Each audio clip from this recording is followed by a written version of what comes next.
Mark দিব পাৰিব, কিতাপ দিব পাৰিব, মই যেনেকৈ কথা কৈ আছোঁ কথাহে কৈ থাকিব পাৰিম। ইমপ্লিমেণ্ট কোনে কৰিব লাগিব? নিজে কৰিব লাগে, আমি নিজে কৰিব লাগিব। গতিকে ঘৰখনত স্বৰ্গ বনাব লাগিব। কিয়? আকৌ সন্ধিয়া ঘৰখনলৈ যাব লাগিব, ঘৰখনত গৈ পেলাই আৰাম জিকি দিব পাৰিব লাগিব, সেই ভাইব্ৰেশ্যন দিব পাৰিব লাগিব। মহা আত্মা শব্দটো লগাই দিয়া হ'ল, হয়নে? মহা আত্মা মহিয়াবোৰ 7 দিনত আপোনালোকৰ বিষয়ে নজনা বহুত কথাই জানিব।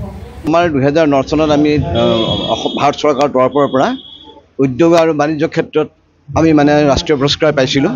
সেই ৰাষ্ট্ৰীয় পুৰস্কাৰ যিটো পাইছিলোঁ MSME এৱাৰ্ড, সেই এৱাৰ্ডটো আচলতে আমি আমাৰ ভোগালী জলপানে বাৰ্ষিক দিন হিচাপে পালন কৰি আহিছে।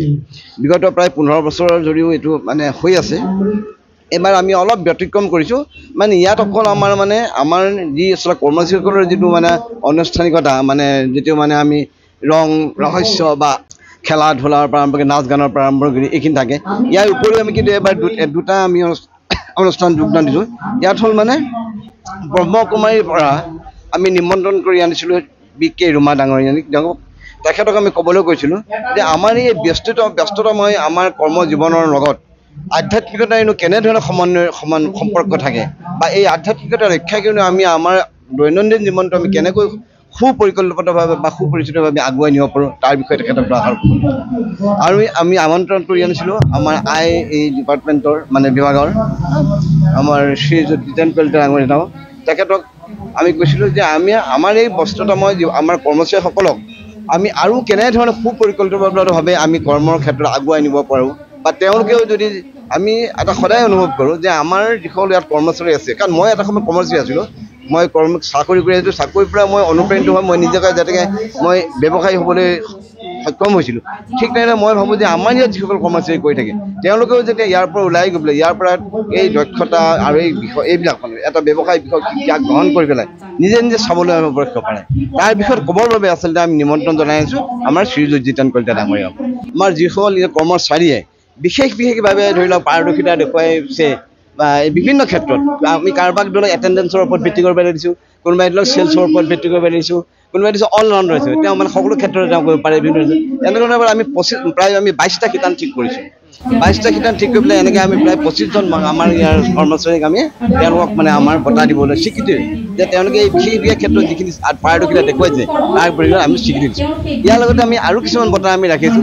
আমাৰ যিসকল আমাৰ কৰ্মচাৰী আমাৰ ল'ৰা ছোৱালী আছে, ল'ৰা ছোৱালীবিলাকে যে ধৰি লওক বিভিন্ন ক্ষেত্ৰত নাচ গান বা বিভিন্ন ধৰণৰ ক্ষেত্ৰত যিখিনি পাৰদৰ্শিতা দেখুৱাই, তেওঁলোকৰ কাৰণেও আমি কিছুমান উদগনিমূলক মানে বঁটা ৰাখিছোঁ। কাৰণ এইবিলাক আছে আমাৰ এটা মৰমৰ চিনস্বৰূপে কাৰণ মই যিহেতু দেখিছোঁ যে যেতিয়া মই ৰাষ্ট্ৰীয় পুৰস্কাৰটো পাইছিলোঁ, সেইটো যেনেকৈ আজি আমি গোটেই দিৱস হিচাপে পালন কৰিছোঁ, গতিকে ইয়াৰ পৰা যিটো তেওঁলোকে কিবা এটা পাই যায়, তেওঁলোকো এইটো জীৱনত এটা সাজ পাৰিব। আৰু তেওঁলোকক মই ভাবোঁ এনেকুৱা ধৰণৰ উদগনিবিলাকে তেওঁলোকৰ জীৱনত সাজ পাৰিব, তেওঁলোকে এনেকুৱা এটা মহৎ কামৰ কাৰণে, ভাল কামৰ কাৰণে তেওঁলোকে আগুৱাই যাবৰ কাৰণে তেওঁক অনুপ্ৰাণিত হ'ব। বৰ্তমান আমাৰ পোনপটীয়াকৈ 80জন মানুহ আমাৰ কৰ্মচাৰী আছে, পোনপটীয়া কৰ্মচাৰী 80জন আছে। আৰু পৰীক্ষাৰ বাবেতো বহুত আছেই ধৰি লওক থাকে আৰু, কিন্তু আমাৰ ESI UAP এনেকৈ থকা আমাৰ মানে প্ৰায় প্ৰডাকশ্যনৰ মানুহৰ কাৰণে দিছোঁ, আপোনাৰ মাৰ্কেটিং, প্ৰডাকশ্যন, ফেক্টৰী গোটেই সকলো এই গোটেইখিনিকে সামৰি পেলাই দিছোঁ। মানে আমি বেষ্ট ৱৰ্কাৰ দিছোঁ, বেষ্ট ফেমিলি ৱৰ্কাৰ দিছোঁ, ইভেন আমি আৰু কি দিছোঁ, বেষ্ট আপোনাৰ ছিনিয়ৰ মানে এক্স ষ্টাফ, আমাৰ আগতে যি ভাল মানে ষ্টাফ আছিলে তেওঁৰ কাৰণেও আমি এৱাৰ্ড ৰাখিছোঁ। আৰু আমি ৰাখিছোঁ আপোনাৰ বেষ্ট ডিষ্ট্ৰিবিউটৰশ্বিপ ক্ষেত্ৰত এটাক মই আপোনাক কৈ থওঁ, আমি ডিষ্ট্ৰিবিউটৰশ্বিপবিলাক নহয় এইবিলাক বাহিৰৰ পৰা অহা নহয়, আমাৰ ইয়াত যিসকল কৰ্মচাৰী আছিলে এই কৰ্মচাৰীক আমি প্ৰমোট কৰিছোঁ যে তোমালোকে নিজে এতিয়া ইয়াত কৈ থাকে নহয়, তোমালোকে নিজে এটা এজেঞ্চি লোৱা, এজেঞ্চিলৈ তোমালোকে নিজে স্বাধীন হিচাপে ব্যৱসায় কৰা। এনেদৰে এতিয়া আমাৰ ইয়াৰ পৰা ওলাই গৈ প্ৰায় 5টা আমাৰ এজেঞ্চি আছে। এই এজেঞ্চিসকলৰ ভিতৰত আমি স্থিৰাং কৰোঁ যে কোনটো বেষ্ট, তাৰো আমি মানে বঁটা স্থাপন কৰিছোঁ। মানে মই যেতিয়া এটাই অনুভৱ কৰোঁ যে মই নিজে যেতিয়া বঁটা এটা অনুভৱ পাওঁ তেতিয়া মোৰ কিমান ভাল লাগে। কিন্তু এই এনেকুৱা ধৰণৰ যেতিয়া তেওঁলোকে পাব তেওঁলোকে অনুপ্ৰাণিত হ'ব, সেই আশাৰে আছিলে মই তেওঁলোকক এইটো আপোনাৰ হৃদয়ৰ পৰা ক্লিয়াৰ কৰি দিয়ক। ক্ষমা, দয়া, কৰোণা, শান্তি, প্ৰেম, তাতকৈ ডাঙৰ কি ছুপাৰ নেচাৰেল পাৱাৰ পৃথিৱীত থাকিব পাৰে? তেওঁ শান্তি, কৰোণা, দয়া এয়া প্ৰতিষ্ঠা কৰিবলৈ আহিছিল। আৰু যদি ময়ো বেয়াকৈ কৈছিলোঁ, ময়ো টানকৈ ক'ব পাৰোঁ, ময়ো অকথ্য ক'ব পাৰোঁ, ময়ো কিবা বেয়া ব্যৱহাৰ প্ৰদৰ্শন কৰিব পাৰোঁ, ময়ো ক্ষমা বিচাৰিম, মোকো ক্ষমা কৰি দিয়া। আৰু মই অনুভৱ কৰোঁ যে মোৰ আত্মাৰ পৰিচয় নাথাকে, কিন্তু মোৰ দেহৰ পৰিচয়টোৱে কিন্তু মোৰ থাকি যাব। কাৰণ আজি আমি যিসকল মহান ঋষি মুনিসকলৰ কথা উঠাইছোঁ আমি স্মৰণ কৰোঁ, তেওঁলোকৰ নামটো আমি স্মৰণ কৰোঁ।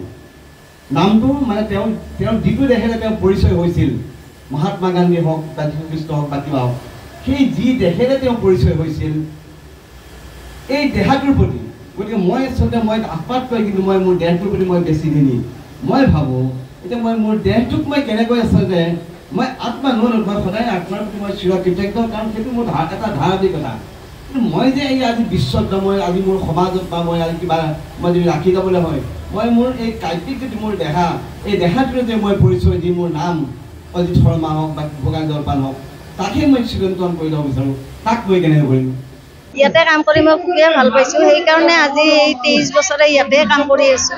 আগতে আমি যেনেকুৱা আমি হাতেৰে সান্দহ ভাজিছিলোঁ, হাতেৰে চব বস্তু চালা মেলা কৰিছিলোঁ, আজিকালি সেইবিলাক নাই। আজিকালি মেচিনৰ দ্বাৰাই কৰা যায়, সকলো বস্তু মেচিনতে কৰা যায়। ইয়াৰ পৰা বহুত মানুহে কাম কৰি যায়, নিজাকেও বিজনেছ কৰিছে, বহুত অভিজ্ঞতা লাভ কৰিছে। আমাৰ অসমৰ ৰাইজে ভোগালী জলপান আঁকোৱালি লৈ আছে। তাৰোপৰি আমাৰ যিটো পৌৰাণিক খাদ্য সম্ভাৰৰ প্ৰতিষ্ঠান হয়, এইটো এটা হৈছে traditional pioneer of the traditional company হয়, ফাৰ্ষ্ট হয় কোম্পানীটো আমাৰ, যিটো আমাৰ পৌৰাণিক খাদ্য সম্ভাৰৰ হয়। এইটো আমাৰ অসমৰ ৰাইজে এতিয়াও আমাক যথেষ্ট আঁকোৱালি কৰে।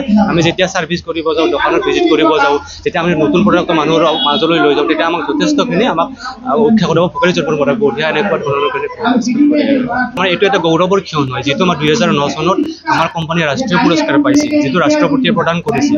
সেই অনুষ্ঠানটো আজিৰ দিনত পাইছিল, অৰ্থাৎ আজিৰ তাৰিখত এইটো উদযাপন কৰিছে। আমাক যিবিলাক আমাৰ নতুনকৈ কৰ্মসংস্থাপন হৈ আছে ইয়াতে, তেওঁলোকে ইয়াৰ পৰা যথেষ্ট অনুপ্ৰাণিত হ'ব পাৰিব। লগতে আমাৰ অল্ড ষ্টাফেও এটা নতুন এটা কৰ্ম উদ্যম পাব। আৰু বহুখিনি উপকৃত হৈছোঁ, যেনেকৈ আমি কৰ্মসংস্থাপনটো পাইছোঁ, সেই কৰ্মসংস্থাপনৰ জৰিয়তে আমি আগবাঢ়ি যাব পাৰিছোঁ। আমি মাৰ্কেটিঙত যাই আমি দোকানবিলাক ভিজিট কৰোঁ, তাৰপিছত মানুহক আমি বুজাই দিওঁ, এডভাৰটাইজ এটা কৰাৰ নিচিনা কৰি দিওঁ যে আমাৰ কি প্ৰডাক্ট আছে তাৰ বিষয়ে আমি স্পষ্টভাৱে কৈ দিওঁ তেওঁলোকক, যে আমাৰ এনেকুৱা ভোগালী জলপান আছে, মিনি জলপান আছে, মিল্কী জলপান আছে, সান্দৰ পৰা গোটেইখিনি কথা আমি সেনেকৈ বুজাই দিওঁ। আৰু দোকানত যায় সেইমতে অৰ্ডাৰবিলাকো অনা হয় আমি। আৰু গৌৰৱৰ কথা, যিটো আমাৰ পৰম্পৰাগত খাদ্যৰ ওপৰত তেওঁ ছাৰে ইমান দিনে কৰি আছে, সেইটো মানুহখিনি যিমানখিনি উপকৃত হৈছে। আৰু ধৰ অসমৰ প্ৰায়ভাগ মানুহে যিটো ভোগালী জলপানৰ প্ৰডাক্ট লৈ পেলাই খাই মানুহখিনি জীয়াই থাকিব পাৰিছে, সেইটো কাৰণে বহুতখিনি উপকৃত বুলিয়ে ক'ব পাৰিম। কৰ্মস্থলীত আমি সকলোৱে একেলগে কাম কৰোঁ, সকলোৰে মানসিকভাৱে এম্পাৱাৰ হোৱাটো খুব বেছি প্ৰয়োজনীয়তা আহি পৰিছে। যদিও আমি শাৰীৰিকভাৱে কাম কৰি থাকোঁ নহয় জানো, কৰ্মস্থলত সকলোৱে কাম কৰি থাকে, সকলোৱে পাংচুৱেলিটি মেইনটেইন কৰে, কিন্তু ক'ৰবাত নহয় ক'ৰবাত আমি মানসিকভাৱে আজি ষ্ট্ৰেছ, এংজাইটি, ডিপ্ৰেশ্যন বহু কৰ্মসংস্থাপনত কাম কৰা মানুহৰ মাজত দেখা গৈছে।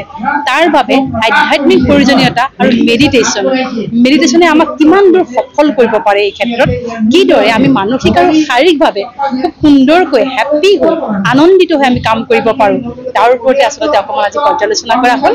আৰু এই সন্দৰ্ভত মই শৰ্মা ডাঙৰীয়া আৰু বাইদেউক ধন্যবাদ জ্ঞাপন কৰিছোঁ।